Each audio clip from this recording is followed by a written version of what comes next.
Actually, the father figure is unknown because the person who I thought was my biological father, and I reference him in the book as the train driver, was not my biological father. My biological father is a person completely unknown to me.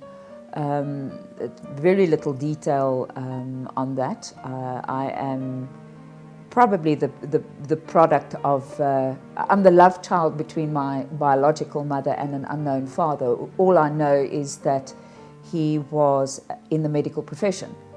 And the details around either not accepting me, I'm not sure. So I don't know if my biological mother ever told him about me or if she kept it a secret.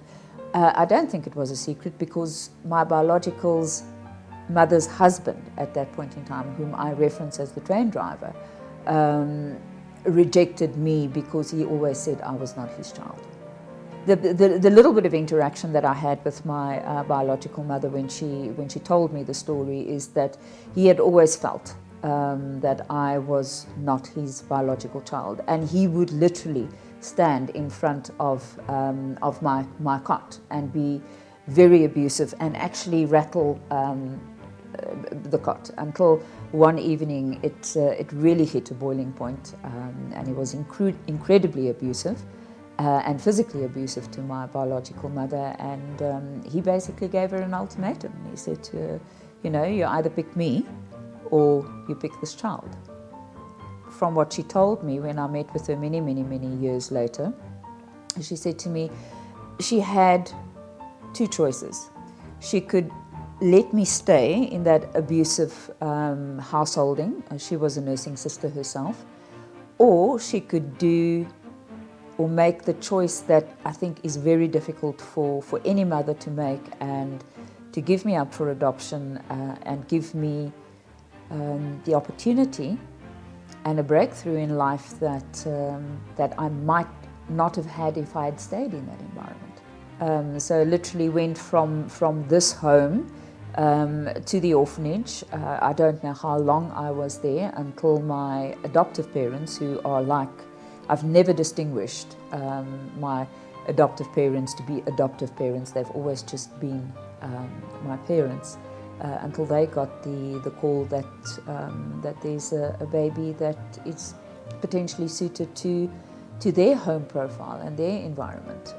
Because you must remember, my adoptive parents were told that they would never be able to adopt a baby because they had already had 2 children of their own.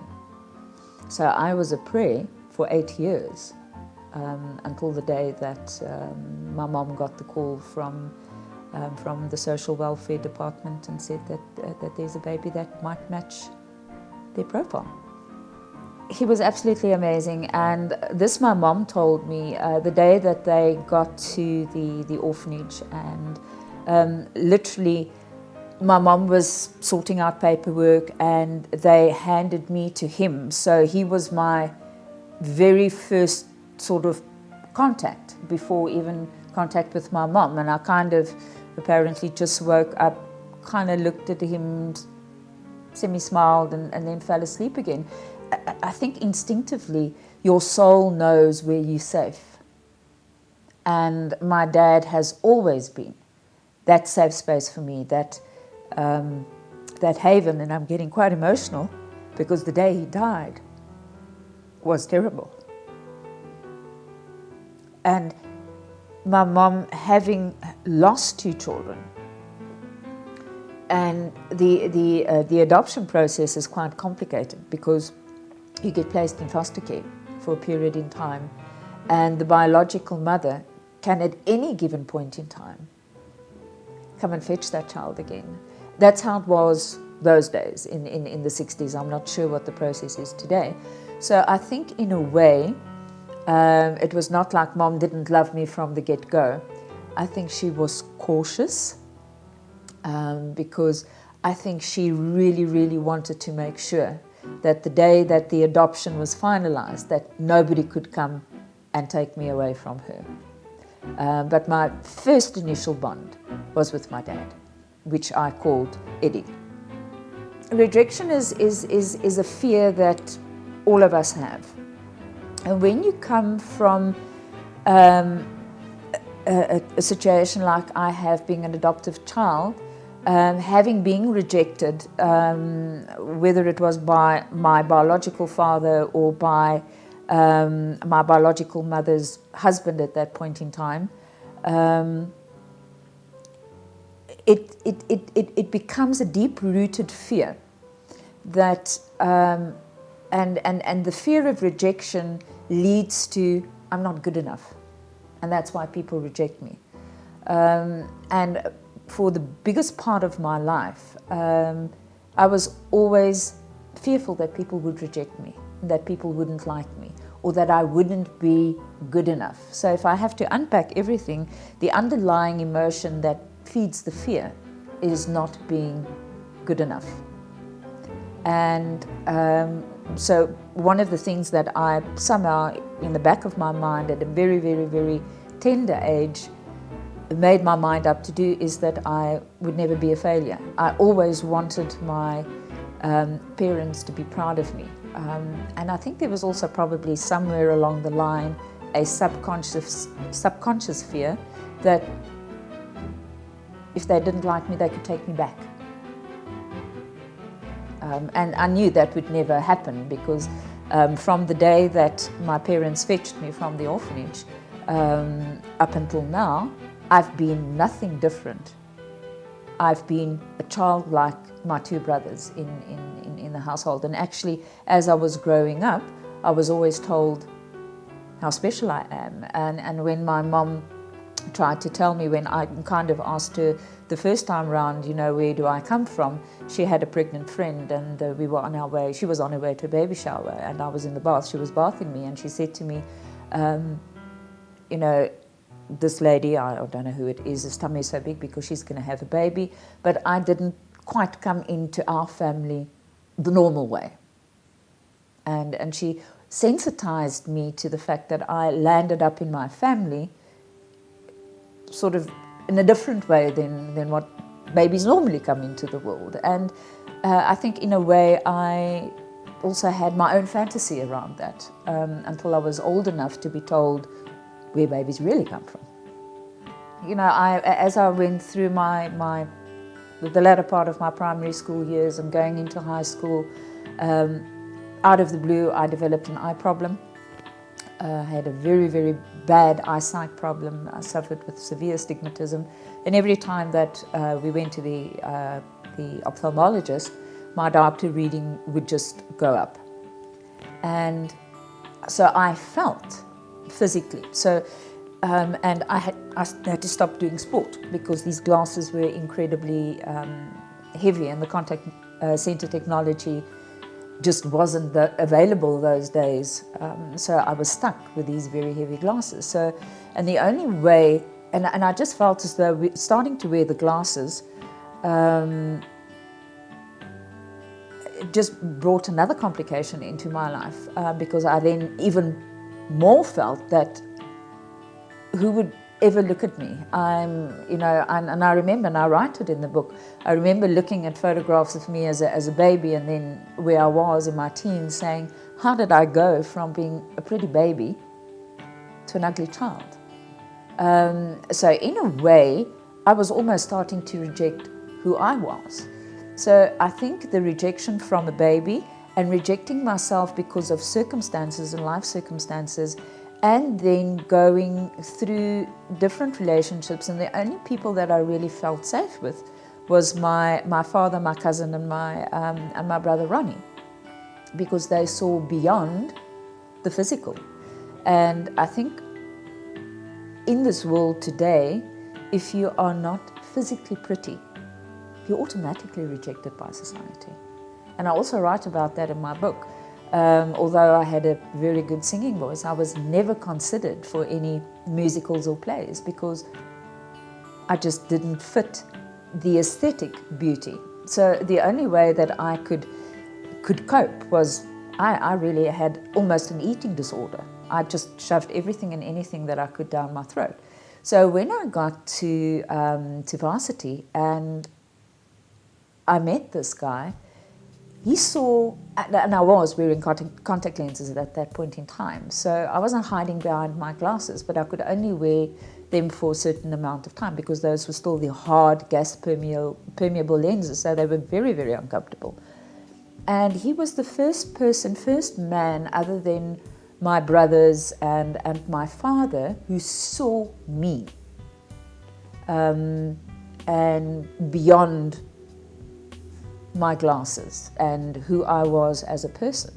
And we had a wonderful friendship, and it eventually turned into a relationship. And he was, I think, the first true love of my life. And going on from there, the other relationships that I had, I think there was always that sort of fear of rejection. And then I met my husband.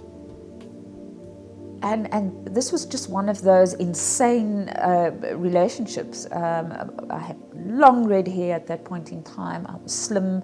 I was an attorney. I was practicing as an attorney. So I fitted the external trophy wife profile package. And when I met Garth, he was absolutely charming. And it was one of those relationships that you kind of, in your subconscious, you say that this is dangerous, but it's exciting at the same time. I landed up marrying him, and the marriage didn't last because he wanted the attorney wife and the perfect wife and the perfect figure. He was a bodybuilder, so he was very vain as well. So external appearance and vanity was incredibly important to him. And only if you continuously met those criteria, you would be good enough for him. And he had a huge issue with my glasses. I just didn't like it if I wore my glasses in front of him.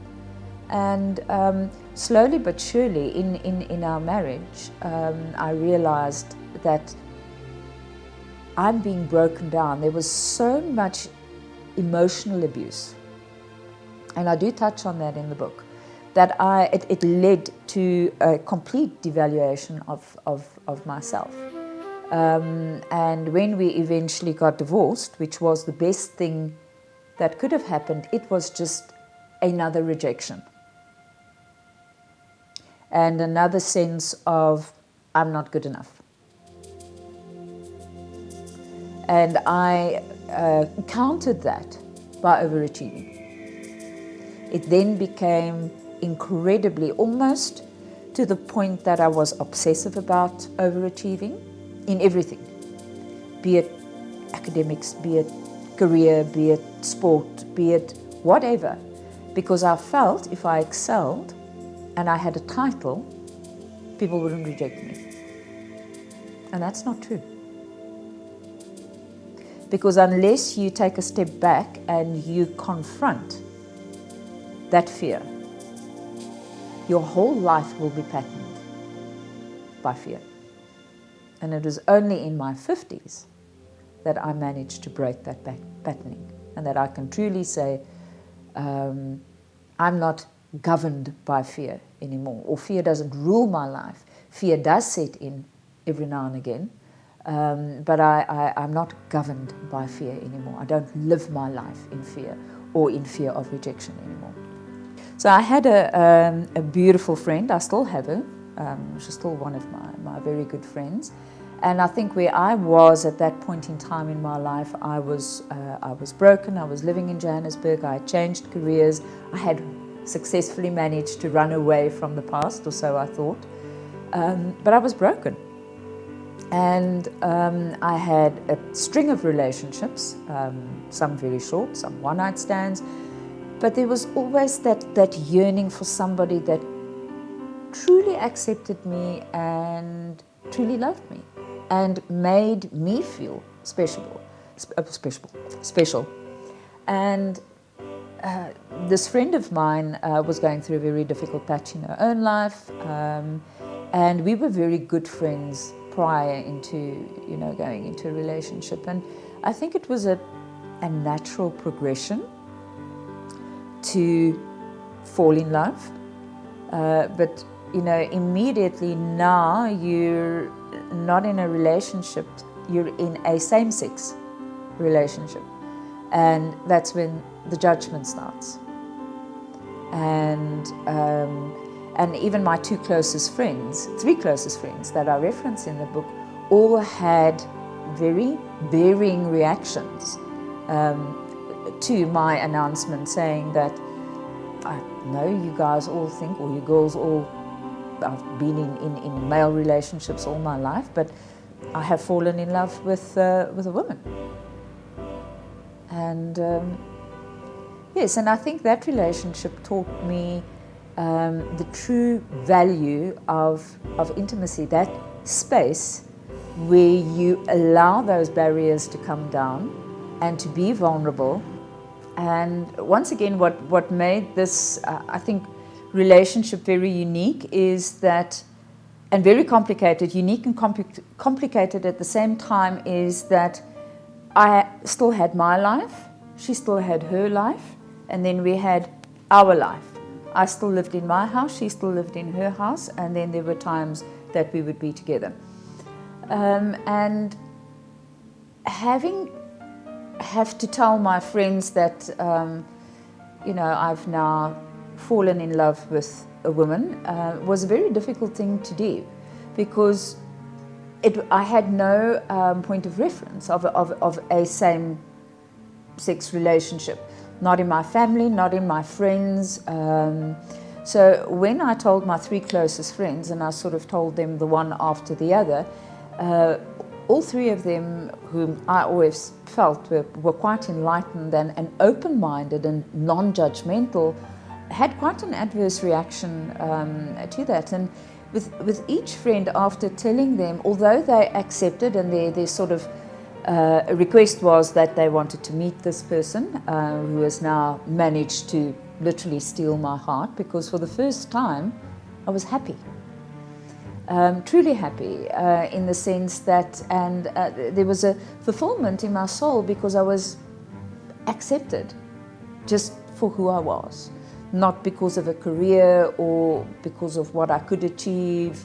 It was just me, and it was something that I desperately craved. And when I tried to explain to my friends that, yes, I because they then wanted to know by me, well, how's this going to work? And I said, I don't know, because I've got no point of reference for this. So we're going to make this up as we go along. And but after each friend that I told them, I left feeling a little sad, and maybe even, I can't say disappointed. I'm finding difficulty in trying to find the correct adjective for what I experienced, but it was a sense of, we love you as our friend, we'll tolerate it, but we don't understand it, and we're not necessarily going to accept it. So what happened in the period that we were together is that I started seeing less and less of my friends, and the relationships didn't deteriorate at all. We just saw less of each other. And Andy and I had a very closed group of friends that we then felt we were safe with, where we could still be ourselves and be the people who we were before we got into this now so-called same-sex relationship. I came from relationships that broke me into a relationship.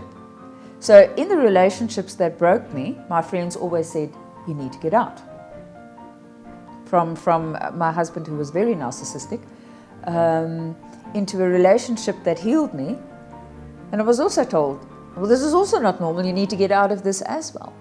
And I think what happened with Andy, actually, I know that we, in a way, healed each other so that we could move on. So once we had healed from whatever scars we had deep within us, we kind of went back to what society would deem normal relationships, which is odd, it's bizarre.